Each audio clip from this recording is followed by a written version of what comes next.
सेना के जवानों को आपने अग्निवीर के चक्रव्यूह में फंसाया। सही बात।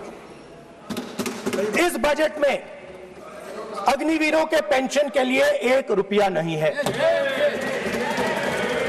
आप अपने आप को देशभक्त कहते हो, मगर जब अग्निवीरों की मदद करने की बात आती है, जवानों को पैसा देने की बात आती है, तो बजट में आपको 1 रुपया नहीं दिखाई देता। उनकी पेंशन के लिए 1 रुपया आपने नहीं दिया। तो उनको आपने अग्निवीर के चक्रव्यूह में फंसाया। उसके बाद सर, जो अन्नदाता हैं, वो चक्रव्यूह से निकलने के लिए, आपके चक्रव्यूह से निकलने के लिए जो आपने बनाया 3 काले कानून, जमीन अधिग्रहण बिल को आपने कमजोर किया, उनको आप सही दाम नहीं देते हो। इस चक्रव्यूह से निकलने के लिए उन्होंने आपसे सिर्फ एक चीज मांगी है, 2 चीजें नहीं मांगी है, सिर्फ एक चीज मांगी है। उन्होंने कहा है कि हमें लीगल गारंटीड एमएसपी दे दो। आपने उनको बॉर्डर पे बंद कर दिया, रोक दिया, आज तक रोड बंद है।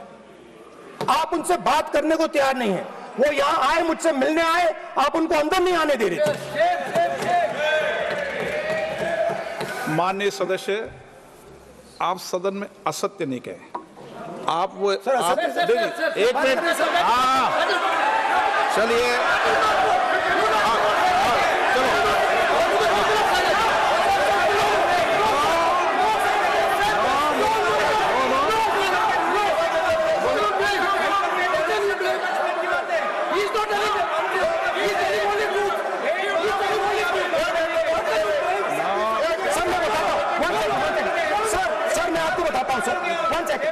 सर मैं आपको फैक्ट बताता हूं सर, जो मुझे 1 सेकंड, हाँ बता। मैं आपको फैक्ट बताता हूं, फिर आप मुझे करेक्ट कर दीजिए। स्पीकर सर, फार्मर्स का डेलीगेशन नहीं सर, मैं आपको फैक्ट बताता हूं। पर आपके माननीय सदस्यों को कह दें, वो सदन पर आरोप नहीं लगा है।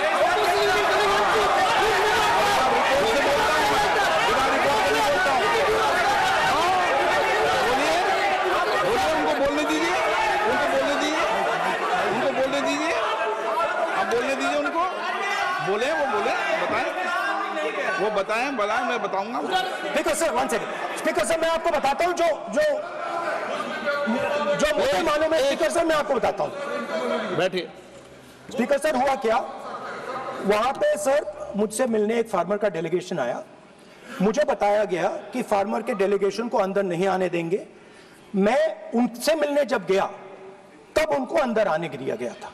सर ये फैक्ट है सर। अब पता नहीं कोई मिसकम्युनिकेशन हुआ, वो अलग बात है, बट फैक्ट ये है कि जब मैं मीडिया के साथ वहां गया, तब दरवाजे पार्लियामेंट के, संसद के उनके लिए खुले, उससे पहले वो बंद थे। ठीक है। और ये आप उनसे भी पूछ लीजिए sir. Please please, no please please, 1 minute please. आपने विषय उठाया इसलिए मैं बोल रहा हूं। ऐसे तो सदन की व्यवस्थाओं पर सवाल नहीं उठाना चाहिए। किसको आने दें, 1 मिनट प्लीज बैठिए। किसको आने दें, किसको अलाउ नहीं करने दें, ये स्पीकर का जुरिडिक्शन होता है। नंबर 1, जब ये सूचना आई, आप मिले, उनसे अंदर मिले, लेकिन उसमें एक सदन की मर्यादा का उल्लंघन हुआ कि कभी भी सदन में माननीय सदस्य के अलावा दूसरा कोई व्यक्ति बाइट नहीं दे सकता। और हाँ, और आपकी मौजूदगी में बाइट दी, ये क्लियर करना चाहता हूँ। सर ये टेक्निकलिटी है सर, ये मुझे मालूम नहीं था। कोई बात नहीं, बट सर प्लीज नो। माननीय आप मत बोलिए, आपके नेता बोल रहे हैं। तो स्पीकर सर, महिला आरक्षण है तो ये आपको बेटे बेटे स्पीकर सर, हम अधिकारी है। माननीय प्रतिपक्ष के नेता, आपके बेटे बेटे सदस्य कमेंट्री कर रहे हैं, फिर वो कहते हैं कि लोग क्यों कमेंट्री कर रहे हैं। सर, हम चाहते थे, हमारा एक्सपेक्टेशन था कि जो अन्नदाता है, जो सरकार से सिर्फ एक चीज मांग रहा है, लीगल गारंटीड एमएसपी। हमें लगता था कि ये कोई बड़ा काम नहीं है सर, ये इतना बड़ा काम नहीं है। हमें लगता था कि अगर सरकार बजट में इसका प्रोविजन कर देती, अगर बजट में इसका प्रोविजन कर देती, तो जो हमारे किसान हैं, जो चक्रव्यूह में, आपके चक्रव्यूह में फंसे हैं, वो निकल पाते। ये हमारी थिंकिंग थी। मगर मगर आपने नहीं किया, तो मैं यहां इंडिया गठबंधन के तरफ से गारंटी देता हूं कि हम ये काम करके दिखा देंगे। जो आपने अपने बजट में नहीं किया, वो मैं हिंदुस्तान के सब किसानों से कहना चाहता हूं, गारंटीड लीगल एमएसपी हम इस सदन में पास करके आपको देंगे। स्पीकर सर, जो मिडिल क्लास है सर, वो प्रधानमंत्री को अच्छी बात बोलो,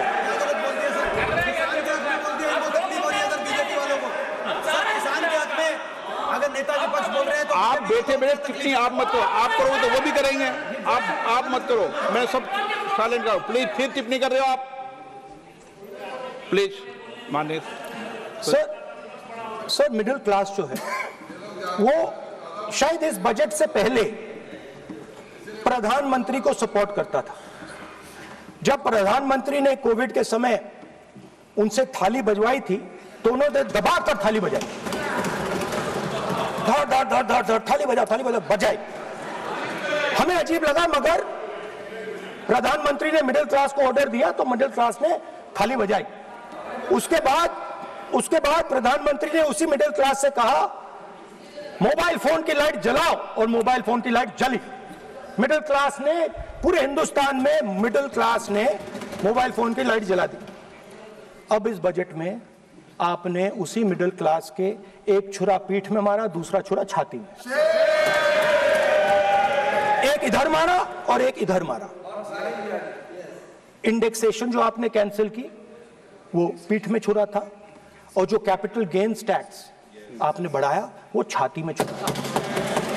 आपने long term capital gains tax को 10% से 12.5% किया, यहां छाती मारी, यहां छुरी मारी, और शॉर्ट टर्म को 15 से 20% छुरी मारी।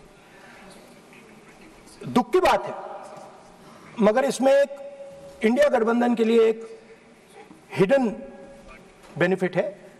मिडिल क्लास अब आपको छोड़ने जा रही है और इस साइड आ रही है। तो मेरा कहना है, जहां भी आपको मौका मिलता है आप चक्रव्यूह बना देते हो। एक चांस मिलता है आप चक्रव्यूह बना देते हो, हम चक्रव्यूह तोड़ने का काम करते हैं। हमारे बजट में किसान का कर्जा माफ हुआ, चक्रव्यूह तोड़ा, मनरेगा हुआ, चक्रव्यूह तोड़ा। तो हम चक्रव्यूह तोड़ने का काम करते हैं, आप चक्रव्यूह बनाने का काम करते हो। आप चाहते हो कि हिंदुस्तान छोटे छोटे खांचों में रहे, और हिंदुस्तान के गरीब लोग सपना ना देख पाए। सिर्फ अदानी और अंबानी। अरे क्या सर मैं सर कैसे बोलूं सर? माननीय सदस्य एक मिनट माननीय सदस्यगण, आपके उपनेता मुझे लिखित में पत्र देके गए हैं कि कोई भी माननीय सदस्य जो इस सदन का सदस्य नहीं उसके बारे में टिप्पणी ना करें। लिखित में देखे गए, इसलिए आपको स्पीकर सर बैठ जाइए। स्पीकर सर, तो अगर सर मैं आपसे सवाल पूछना चाहता हूं। मेरे से सवाल मत नहीं पूछ सकते आप। Sorry sir. हाँ। सर तो सर मैं फिर मैं सर 3 और 4 कह देता हूं उनको। 3 और 4 ठीक है सर? अब नाम नहीं ले सकता तो कुछ तो कहना पड़ेगा सर। 3 और 4 कह देता हूं, कोई और आपके माननीय सदस्य को बता दें क्यों लिख के चिट्ठी गए मुझे। सर, हरियाणा के पूर्व मुख्यमंत्री पर जब इस प्रकार के आक्रमण करते हैं, हरियाणा के पूर्व मुख्यमंत्री के संदर्भ पर हमको आपने चिट्ठी भेजी। एक पूर्व मुख्यमंत्री को आप 2 उद्योगपति से जोड़ना चाहते हैं, एक किसान नेता जो हरियाणा के, आज उन पर जब आपको अलाउ किया है